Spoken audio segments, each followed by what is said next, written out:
A gente funciona mesmo como uma panela de pressão, viu. Sei.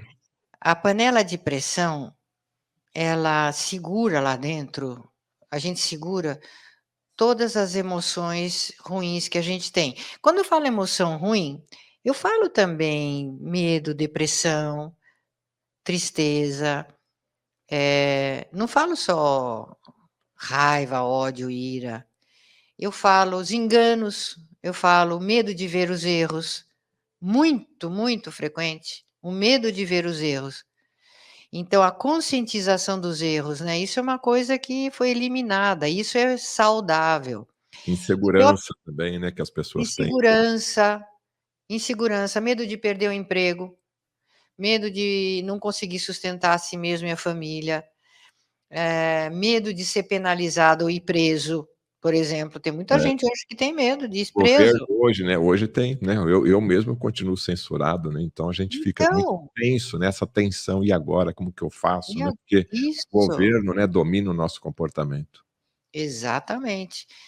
Então, aí a gente é uma panela de pressão, e se você não tem aquela válvula de escape para vencer a censura danada da censura, né, eu tenho que ser perfeito, eu tenho que ser forte, eu tenho que dar conta, É a o que censura vão pensar, interior que a doutora está falando, né.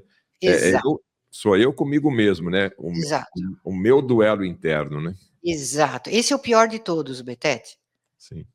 Esse é o mais terrível duelo, é o que você espera de si mesmo, o que você acha que você deveria ser, o que você nota que você não consegue ser, e para você é difícil você aceitar aquela fraqueza, aquela impotência muitas vezes, enganos que você cometeu, sentimentos de culpa. Então, tudo isso fica dentro de uma panela, e se você não tem aquela válvula contínua para desabafar aquilo, as sessões de análise tem que funcionar como um desabafo de uma panela de pressão. Solta aquilo. Eu só Sabe que o Freud, ele falava, né, que desde que as igrejas tinham perdido a sua força e as pessoas não iam mais aos confessionários, as neuroses tinham aumentado. Por quê? Que quando as pessoas iam ao confessionário, elas faziam como que uma sessão de análise lá com o É padre. verdade, é verdade. Desabafavam os sentimentos E de era culpa, perdoado falava por Deus ainda, né. exatamente. Olha o Então peso. dava um alívio tão grande, Tá que era perdoado. uma super sessão de análise. Então, às vezes, Betete, só o fato da pessoa poder ter no analista um amigo que está ouvindo, que está ali com ele, que não vai censurá-lo, que não espera que ele mude, que ele se corrija, que ele seja perfeito. Esse é o erro de ui, esse é o erro de muitas terapias, do analista, do coach, querer, formatar a pessoa de uma forma ideal, porque aí a pessoa durante um tempo ela consegue, né, aquela força para conseguir melhorar, mas é uma coisa forçada, imposta, e depois de um tempo ela não aguenta mais, né. Então essa mudança, essa melhora, ela tem que vir também de dentro para fora. Não de fora para dentro. Então o fato dele falar, às vezes, só falar e desabafar e ver, eu tenho um amigo que está me ouvindo, e que conhece os problemas e que sabe do meu sofrimento, já é um alívio. Eu vejo às vezes, Betete, me dá uma peninha, viu, porque eu estou no telefone muitas vezes, né. Sim. Aí às vezes eu dou uma interpretação ou outra, e eu noto que a interpretação funcionou, por quê? Porque a pessoa faz sabe, aquele alívio? Eu escuto o suspiro, e a pessoa então se descontrai, e aí o que acontece?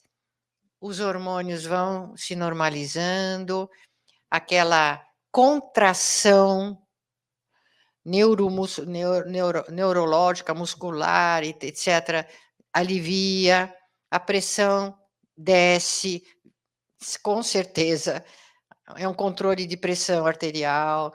Então, naquela hora, aí eu penso: "Pum, chegou lá onde precisava hoje, para ela desabafar, conscientizou, aceitou, então suspira. E o Muitos remédio, e o acontece isso. remédio alopático não faz isso, né? Eu queria Nunca. falar aqui agora, porque essa panela de pressão, né, doutora Cláudia, tem emoções, tem traumas lá do bebezinho, ou lá que está lá no fundo dessa panela de pressão, o que você sofreu enquanto criança, na sua primeira infância, na sua segunda infância. E não É, é um remedinho tarja preta que vai desencrostar aquele é, trauma, aquela emoção, que é. somente é a terapia que faz esse tratamento. É por aí? É, e são muitas camadas que vão se acumulando em cima dessas traumas, né. Agora tem uma boa notícia, Opa, qual que é? eh, por exemplo, se você teve uma infância, traumática por um determinado motivo, e você desenvolve uma atitude neurótica. Então vamos dizer assim, não é tanto um fato que aconteceu e que você lembra que daí dá o alívio. Eh, não é um fato ali só, é que naquele fato você adotou uma conduta que passou a ter uma conduta contra a sua essência. Então essa conduta contra a essência, ela se repete, ela vai se repetindo. Então, muitas vezes pode acontecer de você, mesmo que você ainda não chegue lá na raiz, você já chega na conduta e vê que aquela conduta está invertida, está contra você. Então, aquilo já dá um grande alívio. Eu vou contar para você o que, que aconteceu hoje com um cliente. Olha Ele é um só. cliente, aliás, ele é um pastor, né? E ele é bacana, viu? Aham, Esse é daqueles que tem humildade para fazer análise. sim. Então ele estava dizendo de uma implicância que ele tem com pessoas que fazem barulho na hora de comer, sabe, que não comem educadamente, que abrem a boca ou que, enfim, não tem educação na mesa. Então ele diz que ele fica tão nervoso, mas tão nervoso, que ele precisa sair da mesa muitas vezes, porque parece que ele vai pular no pescoço da pessoa que está fazendo barulho à mesa. Então, durante a análise, durante a sessão, ele foi se lembrando. A gente vai pedindo associações de ideias, pergunta aqui, pergunta ali, e a pessoa vai indo, vai indo. Sabe que ele chegou na infância e Aham. lembrou que o pai dele, que era muito rígido, fazia com eles, filhos, uma severa educação. Quando eles faziam algum barulho, eles apanhavam na cabeça. Então, ele levava tapa, Ele etc e tal. Então aí a gente vai pensar: "Olha, que tadinho dele, né, só a parte dele ser vítima como criança". sim. Mas aí tem algo mais, Betete.